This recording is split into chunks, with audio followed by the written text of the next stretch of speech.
So I managed to get my hands on those new Apple wallets, the MagSafe wallets. That's these ones right here. They've been a kind of controversial topic on the internet because some have suggested that they don't hold on as strongly as they should, and they could potentially pop off when you're pulling your wallet from your pocket. There's been a couple videos made. I wanted to test it for myself. I'm just curious, to be honest. I love magnets in most cases, but this time around, it seems when it comes to your cards and your ID, the magnet might not be secure enough, but of course we'll find out in this video. So I have the 3 different colors of the wallet. There's also a black available. That's the one that I don't have. So here we have bluish and a yellow and a saddle brown. Now, I also managed to get my hands on the leather cases that came out for the iPhone 12, 12 Pro as well, and they match accordingly to the various different wallets. Actually, the blue is called Baltic Blue, saddle brown, and what's the yellow? The yellow is California Poppy. And then there's a couple of others as well, including the product red and the black with no black wallet to go with it. So I have the iPhone 12 in my pocket. I've been using it for a while. People don't know if I mean it when I say that I use it. I've been using it every single day. And I've had a very thin case on it, obviously, as you're aware. That's the later case. But I'm always curious about the other options that are out there. I did a video on every single silicone case. You can go watch that video if you want to see all those different colors. Let's go ahead and test out these leather ones. This is a premium case. These cases from Apple, $79 Canadian, and the wallets are in Hong Kong prices. Maybe we can get a conversion. 60 bucks, 60 US for the wallet. Okay, so the wallet's not cheap either. It's not gonna fit a ton of cards. Now, the first thing I wanna try is the wallet on top of my pre-existing case, because it's a thin enough case that the other magnetic components and accessories work through this case. The question is, how does the wallet stick? And so I'll just pop this one out. So this is the saddle brown, as mentioned. Unboxing experience, I mean, it's pretty straightforward. We have a little bit of paperwork there as well, and we have to slide out whatever's in there already. This is like a placeholder card. Now, the way this wallet works, you are intended to pop it off of your phone prior to removing your card, and the way you're gonna remove your card is by pushing it up through this channel right here and then pulling it out like that. Now, the magnet is just below there. Okay, it sticks, and actually I got the indicator there that the accessory had been attached. Now, this is something that happens with the various MagSafe products. You attach them and then you get this cool indicator because it is a first-party accessory. It's all part of Apple's ecosystem. Now, this appearance is not so bad, to be honest, and it grips pretty nicely through the thin case. So if you were wondering if this was gonna work with other cases, I would say if they're thin enough, yeah, it's no problem. However, it can pop off. I mean, that's the thing about a magnet securing your cards. And depending on which cards you put in here, that could be an issue, the fact that it pops off relatively easily. However, if they made it fit on strong, the problem there would be, where would you grip it, and could you get it off as easily and elegantly as you'd like when you go to pay for something? So look, for me, I'm using digital payments, tap payments for almost everything. So I don't have a huge need for a wallet in the first place. I keep my ID in the car in most cases, or sometimes not at all. Why can't we have ID on our phones? They do in Korea, right? You have the... Yeah, I mean, we just need the ID on the phones and we're all set. But some people still need to carry around cards. Now, if we do remove the case altogether, I presume we're gonna have an even stronger connection. And so now, just living on the phone, it's, you know what? It's still pretty much the same. It comes off pretty easily. Now, the next factor in this particular experiment is what happens when you get the Apple specific case, because the leather case adds extra magnets to it in the same orientation as the accessories. And so presumably that would be as strong of a connection, if not more strong, than what the phone is capable of itself. Now, as far as the leather case is concerned, it is genuine leather. It is genuine leather. You can see you have your cutout here for the entire camera module. Your buttons end up getting remapped because it does flow over top of the entire smartphone. So your power switch, in the case of the red case, is this kind of metallic finish over here. You have cutouts for your speaker, microphone, and charge port.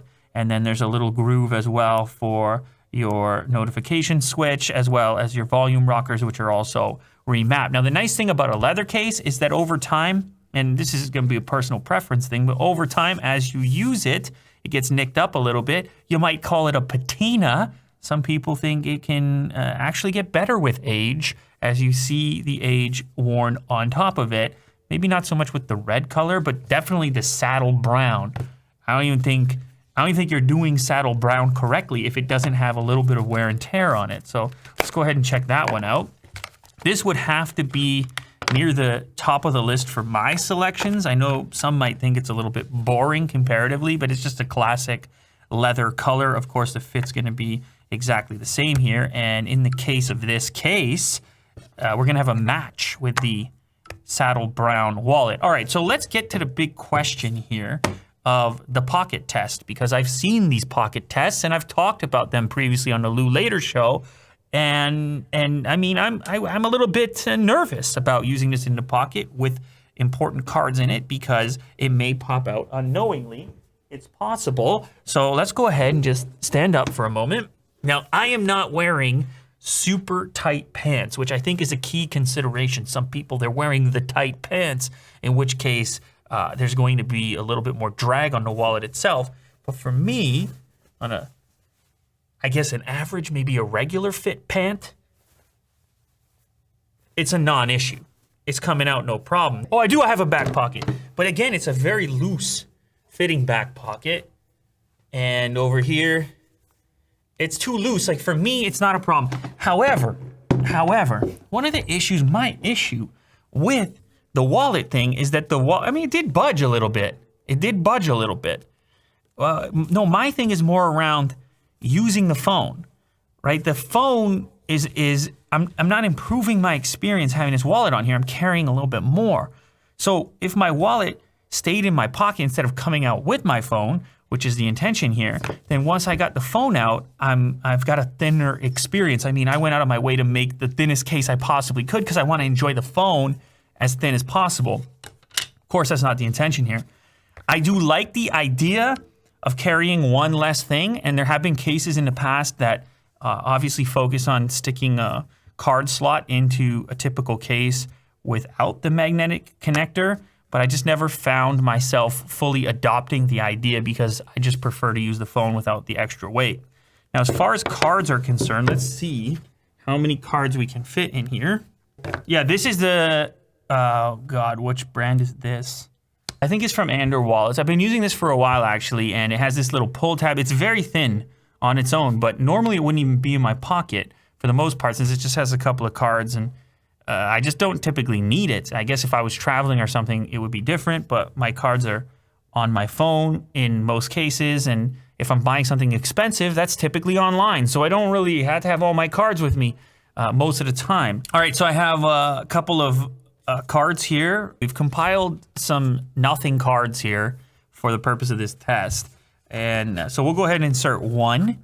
Can you use it with one card? Absolutely you can. And it actually stays in there. And you simply pop it out just by sliding up on the back. Again, you take the wallet off. As we move to the second card, still no problem. Slide them out. And the third card, I believe, is basically going to max this out right here. Yeah, I don't think you'd want to stretch a fourth. You could probably, but you start stretching the leather out. So it's a 3-card setup, and it's gonna add some weight to your whole phone. Now, it is cool to magnets and all the rest of it, but like I said, if you got some tight pants on, I don't doubt that this can slide off, maybe just as likely on the way into the pocket. So for example, if it were to get hooked, if you were in a hurry and it were to get hooked on the edge of the pant, you can see it kind of pops off. And this is some of the stuff I've seen in tests with thicker pants, jeans, things like this. So it's something to keep in mind. All right, as far as the other colors are concerned, this could be another favorite, the Baltic blue. Maybe people pick this up with the blue version of the phone. Now you can mix and match. You could have, I mean, look at that. The saddle brown with the Baltic blue. You got a little bit of a hum over here. And the Baltic blue will do a little mismatch. Look at that, all right? Something for every occasion. It looks better when it doesn't match, according to Kirk. We'll just place these ones out. California Poppy, which that's a vibrant leather as far as leathers go.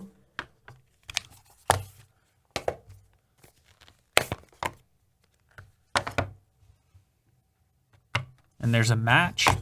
And last up, we have the black case, which actually might end up being my preference of the entire bunch if I were going to go for it. And let's go ahead and try the black on with the graphite iPhone 12 Pro.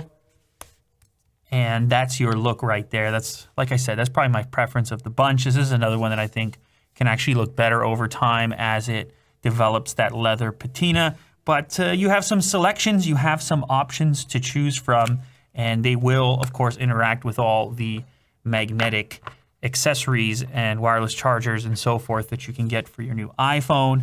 Of course, my selection in most cases remains the thinnest possible, but I do think it's cool that Apple has ensured that this functionality exists even through third-party cases, because you may not select their first-party options and you may feel like you're missing out as far as using some of those other accessories, whether it be the wallet or the magnetic charger or something like this, and you can still use it just fine even with a third-party case. So that's kind of cool. The thing about these cases is the actual structure of them. So I've had some of these in the past, and it's not the leather that gives way. It's a very thin leather, but the structure is like a cardboard or a very thin, I can't remember. I mean, I haven't cut one of these open in a while, but you can tell it's a pretty flimsy material. Now, that's on purpose to make the thing extremely lightweight. But sometimes when you buy a leather good, you expect that it's going to last a really long time. Even people like me mentioning the potential for patina on there. But just keep in mind, the structure of it is quite thin and maybe not what you expect for the money. Actually, the ultimate version of a leather case would be something like this. A rigid internal structure potentially made of aramid and then wrapped in leather. Now you have the strength associated with this material, but that would probably be too expensive to use. But anyway, nonetheless, just keep that in mind to save weight. It's not the most rigid thing. Anyway, I don't think I'm going to use this on the daily. It's a thing that exists. I think if you pick this up, it's important to remember that you got to be a little bit more careful in and out the pocket. And don't assume that it's glued there, because it certainly is not, and it really can't be, because you got to be able to pop it off when you want to. And you don't want, I mean, imagine struggling with the neodymium type of grip. It might be too much. So Apple had a tough thing to do here. Did they oversell it in the presentation? Maybe.